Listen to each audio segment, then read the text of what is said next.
আসসালামু আলাইকুম। MD Shamim Reza Facebook page থেকে আমি শামীম রেজা আপনাদের সবাইকে স্বাগত জানাচ্ছি। আজকে আমরা D8 ভুক্ত দেশগুলো সম্পর্কে জানব। মানে এই ছোট্ট একটি টেকনিকের মাধ্যমে D8 ভুক্ত এই 9টি দেশ আমরা খুবই সহজে মনে রাখতে পারবো।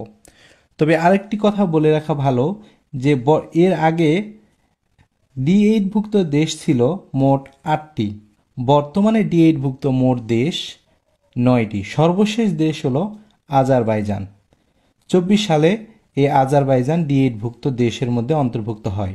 D8 মানে হলো ডেভেলপিং কান্ট্রি, আর এই D8 এই সংগঠনটি গঠিত হয় 1997 সালে। তো আমরা চলুন দেখি এই ছোট্ট টেকনিকের মাধ্যমে কিভাবে এই 9টি দেশ মনে রাখতে পারি। টেকনিকটি দেখুন যে জান বাপ মা নাই তুমি সব। টেকনিকটি হলো এই ছোট্ট টেকনিকটির মাধ্যমে আপনি 9টি দেশ মনে রাখতে পারবেন। টেকনিকটি হলো জান বাপ মা নাই তুমি সব।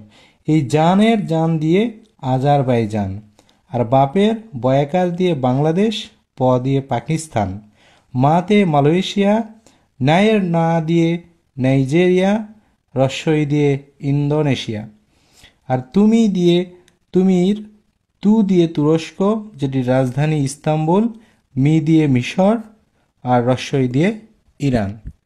এই ছোট্ট টেকনিকটির মাধ্যমে খুবই সহজে D8 ভুক্ত দেশগুলো মনে রাখা যায়। সবাই ভালো থাকবেন, সুস্থ থাকবেন।